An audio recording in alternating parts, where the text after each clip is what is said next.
ഇത് കേരള ചരിത്രത്തിന്റെ താളുകളിൽ തങ്കലിപികളാൽ കുറിക്കപ്പെട്ട ശുഗപുരം ഗ്രാമം.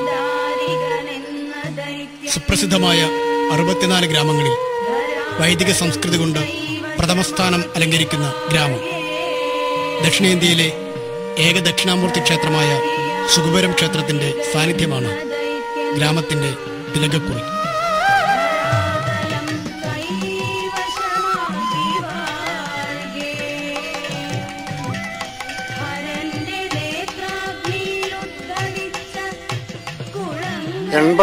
വർഷങ്ങൾക്ക് മുമ്പ് ആരംഭിച്ചതാണ് ഈ ശുഗപുരം പ്രദേശവുമായുള്ള എൻ്റെ ബന്ധം. ആദ്യകാലത്ത് 1 വയസ്സ് മുതൽക്ക് 2 വയസ്സ് വരെ മിക്കവാറും എല്ലാ ദിവസങ്ങളിലും കൊലയില്ലാത്ത എല്ലാ ദിവസങ്ങളിലും ഇവിടെ വന്ന് തൊഴുതു പോയിട്ടുണ്ട്. പക്ഷെ അന്നൊക്കെ വരുന്നത് ദക്ഷിണാമൂർത്തിയെ തൊഴാൻ വേണ്ടിയാണ്. കുളങ്കര ഭഗവതിയെ പറ്റി അന്ന് അവിടെയും തൊഴുതിട്ടുണ്ടാവും. 1 വയസ്സിൽ എവിടെയൊക്കെ തൊഴുതെന്ന് നമുക്ക് പറയാൻ പറ്റില്ല. അവിടെ തൊഴുതിട്ടുണ്ടാവും. പക്ഷെ അത് മനസ്സിൽ വേണ്ടത്ര പതിഞ്ഞു എന്ന് പറയാൻ പറ്റില്ല. അങ്ങനെ കുറേ കാലം കഴിയുമ്പോൾ ഇവിടെ ഞാൻ വരുന്നത് ഈ കുളങ്കര ഭഗവതിയെ തൊഴാനും വന്ദിക്കാനും വേണ്ടി മാത്രം ആയിത്തീരുന്നു. ഇതിൽ ഒരു വലിയ അത്ഭുതമുണ്ട്. ദക്ഷിണാമൂർത്തിക്ക് യാതൊരു ക്ഷീണം പറ്റിയിട്ടല്ല. ദക്ഷിണാമൂർത്തി പിന്നെ പൊതുവെ ഈ ഭൗതിക ജീവിതവുമായി ബന്ധമില്ലാത്ത ഒരു സന്യാസ ഭാവം ആണ് ശിവന്റെ. അപ്പോൾ ഈ സാധാരണ ജനങ്ങളുടെ സാധാരണ പ്രശ്നങ്ങളുമായി പലപ്പോഴും വേണ്ടത്ര ബന്ധം അന്നുണ്ടായിരുന്നില്ല. ഇന്ന് വ്യത്യാസപ്പെടുന്നുണ്ട്. പക്ഷെ കുളങ്കര ക്ഷേത്രം പിന്നീടുള്ള ഓരോ വർഷങ്ങളിലും കൂടുതൽ തേജോമയമായി തീരുകയും ജനങ്ങളെ ആകർഷിക്കുകയും ചെയ്യുന്ന ഒരവസ്ഥയാണ് ഞാൻ കണ്ടിട്ടുള്ളത്.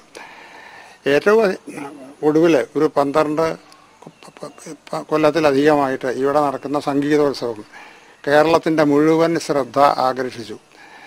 തിരുവനന്തപുരത്തും പാലക്കാട്ടും മാത്രം ഉണ്ടായിരുന്ന സംഗീതോത്സവം പോലെ ഒന്നാണ് കുളങ്കരയിലെ എടപ്പാളിൽ നടക്കുന്ന സംഗീതോത്സവം എന്ന് ദിവംഗതനായ എസ് ഭൂപൻ നായർ എന്നോട് പറഞ്ഞത് എനിക്ക് ഇപ്പോൾ ഓർമ്മ വരുന്നു. അദ്ദേഹം തിരുവനന്തപുരത്ത് ജനിച്ച് വളർന്ന ആളാണ്. അപ്പം അദ്ദേഹത്തെ പോലെയുള്ള വളരെ ദൂരെയുള്ള സംഗീത പ്രേമികളെ പോലും ആകർഷിക്കത്തക്ക വിധം കുളങ്കരയിലെ ആ സംഗീതോത്സവം പ്രശസ്തമായി തീർന്നു. എന്തുകൊണ്ട്? ഭഗവതിയാണ് ഇവിടെ. ഈ ഭഗവതി ചൈതന്യം ആണ് നമ്മുടെ കാലഘട്ടത്തിൽ കേരളത്തിൽ ഏറ്റവും അധികം. വിഷ്ണു ക്ഷേത്രമുണ്ട്, ആ തർക്കടമൊന്നുമില്ല.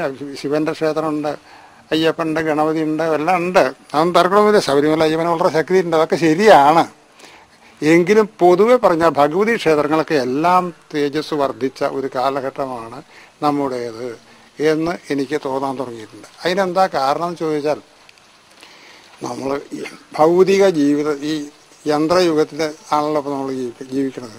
അത് കാരണമാണല്ലോ ഈ ലോകം മുഴുവൻ ഒന്നായി ഗ്ലോബലൈസേഷൻ എന്നൊക്കെ പറയുന്ന ഈ പ്രതിഭാസങ്ങളുണ്ടല്ലോ, അത് യന്ത്രം കൊണ്ടുണ്ടായി വന്നതാണ്. ഈ യന്ത്രത്തിലുള്ള ഭൗതികതയുടെ ദേവിയാണ്, ഈ ഭൗതികതയുടെ മൂർത്തിയാണ് ദേവീഭാവം. ശിവൻ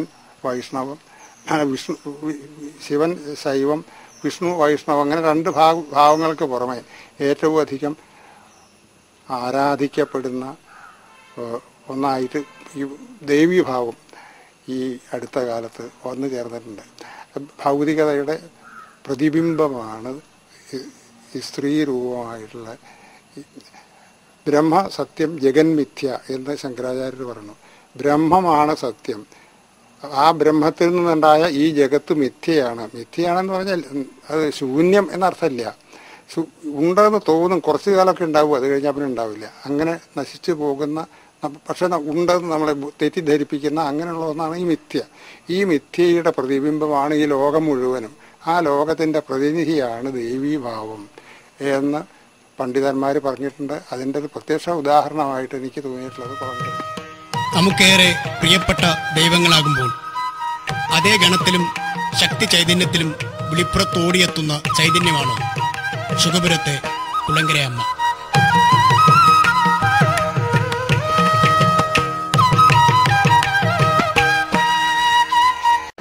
ഞങ്ങളുടെ പ്രദേശത്ത് വളരെ പഴയകാലം മുതൽ തന്നെ വളരെ പ്രശസ്തിയുള്ള ഒരു ക്ഷേത്രമാണ് കുളങ്കര. എൻ്റെ കുട്ടിക്കാലത്ത് ഞാൻ കുമരനെല്ലൂരിലൊക്കെ താമസിച്ച് പഠിക്കുന്ന കാലത്തൊക്കെ അവിടുത്തെ ഉത്സവങ്ങൾക്കൊക്കെ ജ്യേഷ്ഠന്മാരുടെ കൂടെ പോയിട്ടുണ്ട്. ഒരു ഗ്രാമത്തിൻ്റെ എല്ലാ ചാരുതയും നിഷ്കളങ്കതയും ഉള്ള ഒരു ക്ഷേത്രമാണെന്നാണ് പലപ്പോഴും എനിക്ക് അവിടെ പോകുമ്പോൾ അതിനെപ്പറ്റി തോന്നാറുണ്ട്. ഞാൻ മുതിർന്നതിൻ്റെ ശേഷവും പലപ്പോഴും അതിനോട് ബന്ധപ്പെട്ടിട്ട് ചില സമ്മേളനങ്ങൾ ചില ഇതൊക്കെ നടത്താറുണ്ട്. അതിനും ഞാൻ പോയിട്ടുണ്ട്. എനിക്ക് ഈ ക്ഷേത്രമായിട്ട് വേറൊരു ആത്മബന്ധം എന്ന് പറയാനുള്ളത്, ഞാൻ ആ ശിവപുരം മൂക്കുകര പ്രദേശത്ത് വെച്ചിട്ടാണ് എൻ്റെ നിർമ്മാല്യം എടുത്തത്. ഈ നിർമ്മാല്യം എടുക്കുമ്പോൾ എനിക്ക് അതിലൊരു പ്രധാന കഥാപാത്രം വെളിച്ചപ്പാടാണ്. അന്ന് അതിൽ വെളിച്ചപ്പാടായിട്ട് അഭിനയിച്ചത് മൺമറിഞ്ഞു പോയ P J Antony. P J ആൻ്റണിക്ക് ആ പടത്തിൽ അഭിനയിച്ച് ഇതിലാണ് ഭാരത അവാർഡ് കിട്ടിയത്. അപ്പോൾ എനിക്കൊന്ന് കേരളത്തിൽ ആദ്യമായിട്ട് ഭാരത അവാർഡ് കിട്ടുന്നത് പി ജെ ആൻ്റണിക്കാണ്. അപ്പോൾ ഈ ഒരു വെളിച്ചപ്പാടിൻ്റെ ഹാവഭാവങ്ങൾ എങ്ങനെയായിരിക്കണം എനിക്കൊക്കെ അതറിയാം. ഞാനൊക്കെ അപ്പോൾ എൻ്റെയൊക്കെ കുട്ടിക്കാലത്ത് ഞങ്ങളുടെ അമ്പലം എന്ന് പറയുന്നത് കൊടിക്കുന്നത്തൊക്കെ, അന്നൊക്കെ വെളിച്ചപ്പാടുണ്ടായിരുന്നു അവിടെ. പിന്നീടാണ് വെളിച്ചപ്പാട് ഇല്ലാതായത്. അപ്പോൾ ഈ വെളിച്ചപ്പാടിൻ്റെ പ്രത്യേകമായ നൃത്തമുണ്ട്, തുള്ളലുണ്ട്, ഈ കൽപ്പന പറയലുണ്ട്. ഇതൊക്കെ ഒന്ന് മനസ്സിലാക്കാൻ എന്താ വഴി എന്നുള്ളത് നോക്കിയപ്പോഴാണ് ഈ കുളങ്കര വെളിച്ചപ്പാടിനെ അദ്ദേഹത്തിന് 50 വയസ്സോ മറ്റോ കഴിഞ്ഞ സമയത്ത് ഒരു ആഘോഷം ഉണ്ടായിരുന്നു. അദ്ദേഹത്തെ ആദരിക്കുന്നൊരു ചടങ്ങിൽ അതിലും ഞാൻ പങ്കെടുത്തിട്ടുണ്ട്. അന്ന് ഇദ്ദേഹമാണ് വന്നത്. ആൻ്റണിക്ക് വൈകുന്നേരമായി കഴിഞ്ഞിട്ടുണ്ടെങ്കിൽ ഇത് കാണിച്ചു കൊടുക്കുക, ഈ ചിലമ്പ് ഇട്ടിട്ട് നടക്കുന്നതും പിന്നെ മുടിയൊക്കെ പ്രത്യേക രീതിയിൽ ചെയ്യുന്നതൊക്കെ ഉണ്ട്. ആ മൊത്തം അതിൻ്റെ ഒരു കോച്ചിങ് പി ജെ ആൻ്റണിക്ക് കൊടുത്തത് ഈ വെളിച്ചപ്പാടായിരുന്നു. കുറേ ദിവസങ്ങളിൽ അദ്ദേഹം വൈകുന്നേരം വന്നിട്ട് അങ്ങനെ അദ്ദേഹത്തിനൊരു ക്ലാസ് എടുക്കുന്നത് പോലെ ചെയ്തു കൊടുത്തിരുന്നു. ആൻ്റണിയെ സംബന്ധിച്ചിടത്തോളം അത് എപ്പോഴും പറയാറുണ്ട്, അതുകൊണ്ടാണ് എനിക്ക് അങ്ങനെയൊക്കെ അത് ചെയ്യാൻ സാധിച്ചത്. അപ്പം അത് ആ വെളിച്ചപ്പാടിപ്പില്ല. ഞാൻ ഒരു കഴിഞ്ഞ വർഷം മറ്റോ ആ വഴിക്ക് പോയപ്പോൾ മറ്റെന്തോ ഒരാവശ്യത്തിന് വേണ്ടിയിട്ട് അദ്ദേഹത്തിൻ്റെ പേരക്കുട്ടി ഇപ്പോൾ വെളിച്ചപ്പാടാണ്. ആ ചെറുപ്പക്കാരനെ കാണുകയുണ്ടായി. അപ്പോൾ ആ വെളിച്ചപ്പാടായിട്ടുള്ള അത് മാത്രമല്ല, അതിനോടുള്ള ഒരു വലിയ കടപ്പാട് ഇന്നത്തെ മാതിരി ഈ ടെക്നിക്കൽ ഇന്നിപ്പോൾ ഏത് ശബ്ദം ഉണ്ടാക്കണമെങ്കിലും കമ്പ്യൂട്ടറിൽ ഉണ്ടാക്കാൻ പറ്റും. അന്നൊക്കെ സിനിമയിൽ അതാത് ശബ്ദങ്ങൾ ഉണ്ടാക്കുക, സ്റ്റുഡിയോയിൽ വെച്ച് ഉണ്ടാക്കുക. ചിലമ്പ് കിൽക്കണം, വാള് കിൽക്കണം. അപ്പോൾ ഈ ചലങ്കര വെളിച്ചപ്പാടിൻ്റെ വാളും ചിലമ്പും ഒക്കെ തന്നെ ഞങ്ങൾ മദ്രാസിൽ കൊണ്ടുപോയിട്ട് അതാണ് ഞങ്ങളിതിൻ്റെ ശബ്ദത്തിന് വേണ്ടിയിട്ട്, ഈ സീനിലത്തെ ശബ്ദത്തിന് മാച്ച് ചെയ്യുന്ന ഇഫക്റ്റ് കൊടുക്കാൻ വേണ്ടിയിട്ട് ഉപയോഗിച്ചിരുന്നതാണ്. അങ്ങനെ ഈ ക്ഷേത്രമായിട്ടൊരു വലിയ ആത്മബന്ധമുണ്ട് എന്നെ സംബന്ധിച്ചിടത്തോളം. ആ ക്ഷേത്രത്തിൻ്റെ മറ്റ് മഹിമകളല്ല, എന്നെ സംബന്ധിച്ചാൽ ആ ക്ഷേത്രം ഈ ഒരു ഗ്രാമത്തിൻ്റെ തനിമ, ഗ്രാമത്തിൻ്റെ നിഷ്കളങ്കത, ഗ്രാമത്തിൻ്റെ വിശ്വാസം, ഇതൊക്കെ ആയിട്ട് വളരെയധികം ബന്ധപ്പെട്ടിരിക്കുന്ന ഒരു ക്ഷേത്രമാണെന്ന് എപ്പോഴും തോന്നാറുണ്ട്. പല ഗ്രാമീണ ക്ഷേത്രങ്ങൾക്കും ആ ഗ്രാമീണത നഷ്ടപ്പെട്ടിരിക്കും. നേരത്തെ പറഞ്ഞതുപോലെ എനിക്ക് ആ വെളിച്ചപ്പാടിനെ ഒരിക്കലും മറക്കാൻ പറ്റില്ല.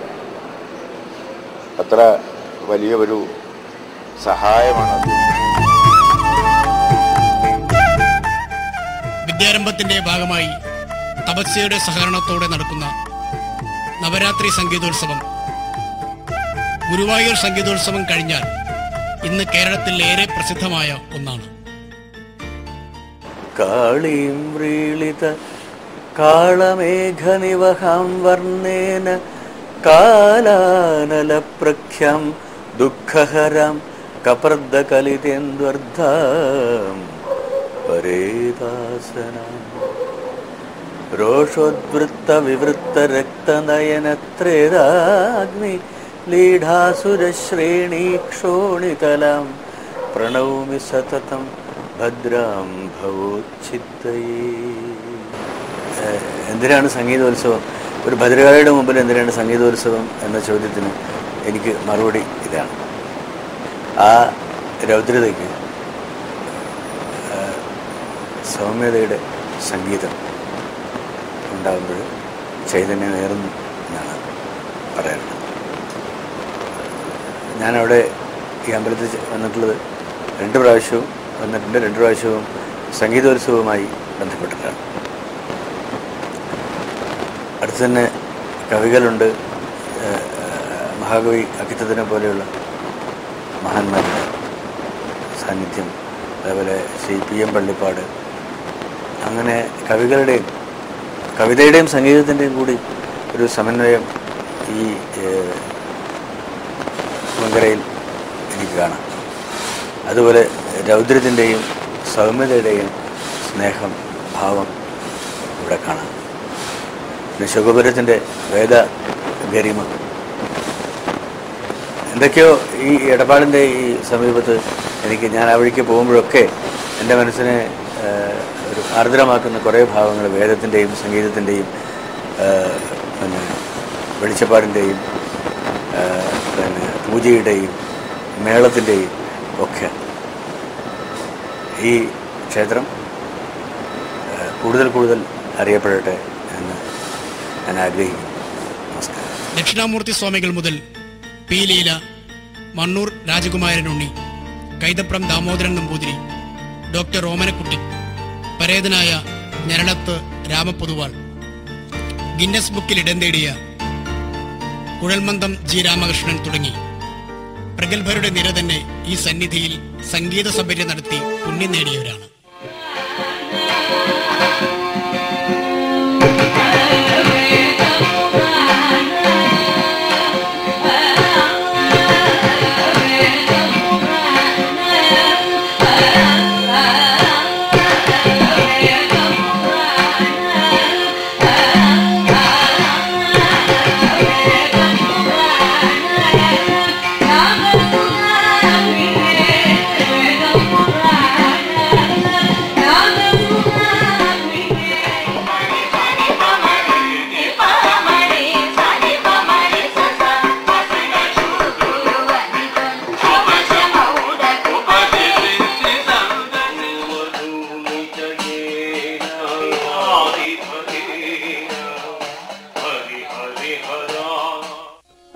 വിജയദശമി നാളിൽ അറിവിന്റെ ആദ്യാക്ഷരം നുകരാൻ ഇവിടെ എത്തുന്ന കുരുന്നുകൾ അനവധിയാണ്. മഹാകവി അക്കിത്തത്തിന്റെ നേതൃത്വത്തിൽ അക്ഷരപൂജ നടക്കുന്ന ദിവസം ക്ഷേത്രോത്സവ ദിനം പോലെ ജനനിബിഡമാകുന്നു.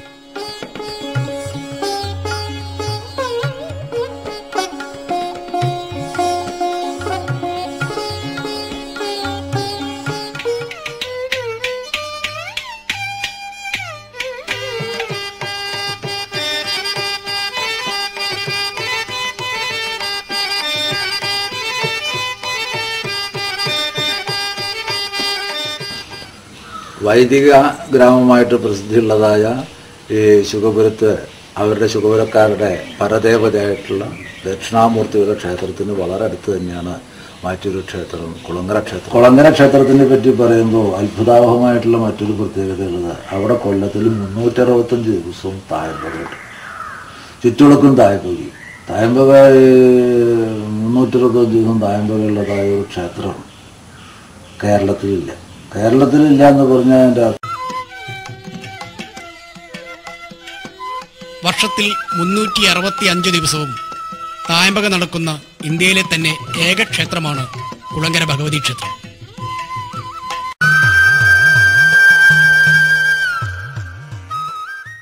ഇത് ശുഗപുരം, ചരിത്രപ്രസിദ്ധമായ വൈദിക ഗ്രാമം. പരശുരാമൻ കേരളത്തിൽ ബ്രാഹ്മണന്മാരെ കൊണ്ടുവന്ന് കുടിപാർപ്പിച്ചു എന്ന് വിശ്വസിക്കപ്പെടുന്ന 64 ഗ്രാമങ്ങളിൽ ഏറ്റവും പ്രശസ്തമാണ് ശുകപുരം. നിളാതീരത്തെ വളരെ പഴക്കം ചെന്ന വൈദിക സംസ്കൃതിയുടെ കേദാരമാണ് ഈ പ്രദേശം. കാമസന്ദേശം എന്ന പഴയ സംസ്കൃത കാവ്യത്തിൽ ശുകപുരത്തെക്കുറിച്ചും ഇവിടുത്തെ ബ്രാഹ്മണരെക്കുറിച്ചും ഇപ്രകാരം പറഞ്ഞിട്ടുണ്ട്. ശുകപുരം എന്ന ഈ ഗ്രാമത്തിൽ അധിവസിക്കുന്ന ബ്രാഹ്മണർ വളരെയധികം ക്ഷാത്രവീര്യമുള്ളവരും സഹൃദയരും ജ്ഞാനികളും ആയതുകൊണ്ട് ഈ പ്രദേശം ബ്രഹ്മക്ഷത്രം എന്ന് പ്രശസ്തമായിരിക്കുന്നു. ആ കാലഘട്ടത്തിൽ ബ്രഹ്മക്ഷത്രം എന്ന് പ്രശസ്തമാകാൻ മാത്രം ജ്ഞാനികളും ക്ഷാത്രവീര്യമുള്ളവരും വളരെയധികം കലാരസികന്മാരുമായിരുന്ന ബ്രാഹ്മണ സമൂഹങ്ങളാണ്. ശുകപുരം ഒരു ക്ഷേത്ര സമുച്ചയമാണ്. ദക്ഷിണാമൂർത്തി ക്ഷേത്രം വളരെ പുരാതനമായിട്ട് നമ്പൂതിരി ഗ്രാമങ്ങളിലെ ഒരു പ്രധാന സങ്കേതമായിരുന്നു. ഇവിടെ വേദം അഭ്യസിക്കുക അതതിന് പ്രധാന. ദക്ഷിണാമൂർത്തി അവരുടെ പരദേവതയാണ്. അങ്ങനെ മറ്റുള്ള ആളുകൾക്കൊന്നും ഇവിടെ പ്രവേശനം ഉണ്ടായിരുന്നില്ല. അതേ കാലത്ത് തന്നെ കുളങ്കര ഭഗവതി ക്ഷേത്രത്തിൽ എല്ലാ വിധത്തിൽപ്പെട്ട സമുദായത്തിലെ ആളുകൾക്കും അവിടെ പ്രവേശനവും അവരുടെ ഓരോരുത്തരുടേതായ കഴിവുകൾ അവിടെ പ്രകടിപ്പിക്കാനുള്ള അവസരങ്ങളൊക്കെ ഉണ്ടായിരുന്നു. അതാണ് നാട്ടുകാരുടേതായിട്ട് മാറാനുള്ള കാരണം. ഓരോ വിഭാഗം ആളുകളുടെ കലാപരിപാടികൾ അവിടെ കൊല്ലത്തിലൊരു പ്രാവശ്യം കാണിക്കാൻ വേണ്ടി അവർ ഒരു കൊല്ലം മുഴുവൻ അഭ്യസിച്ച് തയ്യാറായിട്ട് വരുന്ന ആ വിഭാഗത്തിൽപ്പെട്ടത് ആ താലപ്പൊലിക്ക് അവതരിപ്പിക്കും. പൂതപ്പാട്ടിൽ പൂതം വരുന്നതൊക്കെ ഈ കുളങ്കര വരുന്ന ആ പൂതത്തിൻ്റെ വീടുകളിൽ തോറും വന്ന് കുട്ടികളെ ഉണ്ടോ എന്ന് ചോദിക്കുന്നതൊക്കെ ഇതിന്ന് കിട്ടുന്നതാണ്. അപ്പം അങ്ങനത്തെ ഓരോ പൂതങ്ങളും ഓരോ വിഭാഗം ഓരോ ജാതിയുടെ എന്ന് പറയാം, ജാതിയായിട്ട് അവർ സൂക്ഷിച്ചു വരുന്നത്. അപ്പോൾ കുളങ്കര ക്ഷേത്രം അത്രയും പുരാതനമായിട്ട് ഈ എല്ലാ ജനങ്ങളുടേതുമായിട്ടുള്ള ഒരു പ്രവേശനത്തിന് ഇന്ന് പറയുന്നത് പോലെയുള്ള വിഷമം ഇല്ലാത്തൊരു കാലം ഉണ്ടായിരുന്നു.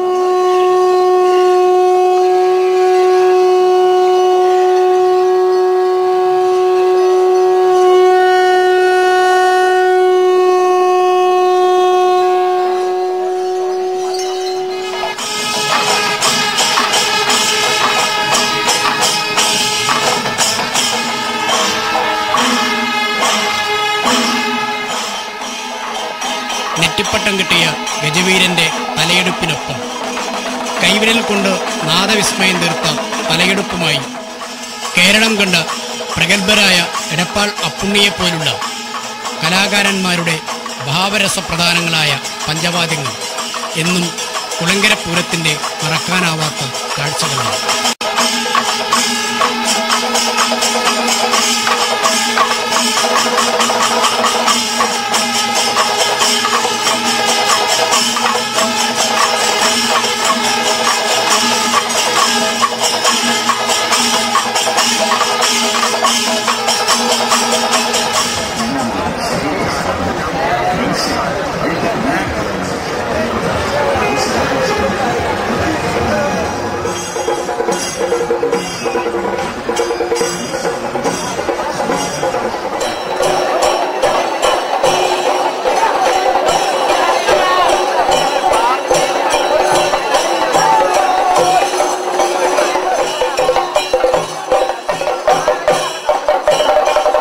കോഴിയെ കൈത്തണ്ടയിൽ തൂക്കി കറുപ്പിന്റെ സൗന്ദര്യവുമായി എത്തുന്ന കരിങ്കാളികളുടെ അട്ടഹാസങ്ങളും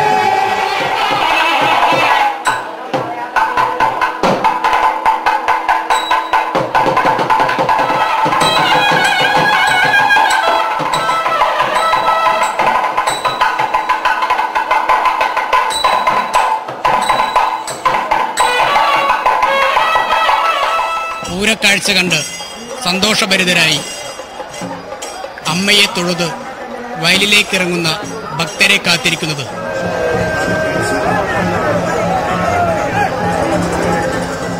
വെടിക്കെട്ടുകളുടെ ശബ്ദവർണ്ണ കാഴ്ചകളാണ്.